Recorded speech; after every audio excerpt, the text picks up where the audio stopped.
Good morning, students. Myself Abhishek Sharma from Mount Litra Z School, Jhansi. As you already know, that we are on 6th chapter, that is banking of class 12th economics.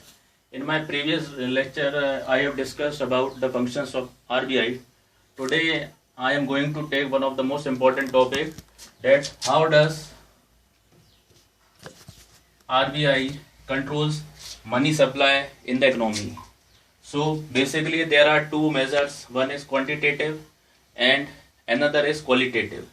In quantitative, today we will going to study bank rate, open market operations, repo rate, reverse repo rate, CRR stands for cash reserve ratio, SLR for statutory legal liquidity ratio, qualitative margin requirements, rationing and moral suasion. So starting with quantitative. So what are the quantitative techniques which RBI plays?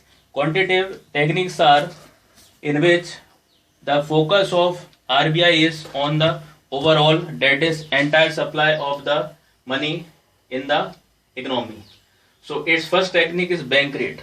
Bank rate refers to the rate of interest at which RBI lends money to the commercial bank. It relates to the instant immediate loan requirement of the commercial bank. Second is open market operations. Open market operation, OMO, refers to the sale and purchase of securities in the open market by the RBI on behalf of the government by selling the securities like national savings certificates in the open market. The RBI soaks liquidity from the economy and by buying the securities the RBI releases the liquidity. Third is repo rate.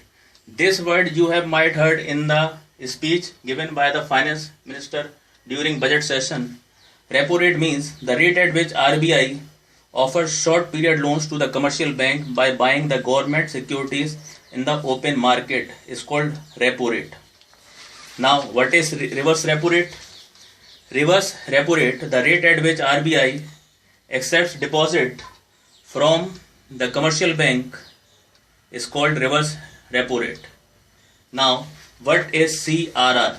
CRR means cash reserve ratio. So what is cash reserve ratio? It refers to the minimum percentage of bank's total deposit required to be kept with RBI. It is fixed by the RBI and is varied from time to time to regulate the supply of money in the economy. Now the third is SLR, statutory liquidity ratio. Every bank is required to maintain a fixed percentage of its assets in the forms of liquid asset, which is called SLR. The liquid asset may include cash, gold and unencumbered approved securities. Now what are qualitative techniques? Qualitative techniques are those instruments of credit control which focuses on the selected sector of the economy. It does not focus on the entire money supply. It only focuses on the selected sector. There are three ways. First is margin requirement. Margin requirement refers to the difference between the current value of the security offered for loan and the value of loan granted against it. Second is rationing of credit. Rationing of credit refers to the fixation of credit quotas for different business activities. Rationing of credit is introduced when the supply of credit is to be checked, particularly for the speculative activities in the economy. RBI fixes credit quotas for different business activities. The commercial banks cannot exceed the quota limits while granting loans. This restricts the supply of money in the economy. And inflation is controlled. On the other hand, rationing of credit is in practice is withdrawn to increase the supply of money. This controls the deflation. Now last is what is moral suasion. It is like rendering an advice to the commercial bank by RBI to follow its directive. The bank are advised to restrict loan during inflation and be liberal in lending during the deflation.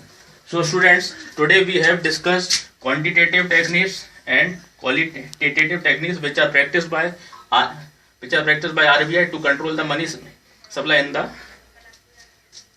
in the economy. So student, that's all for today. Thank you and have a nice day.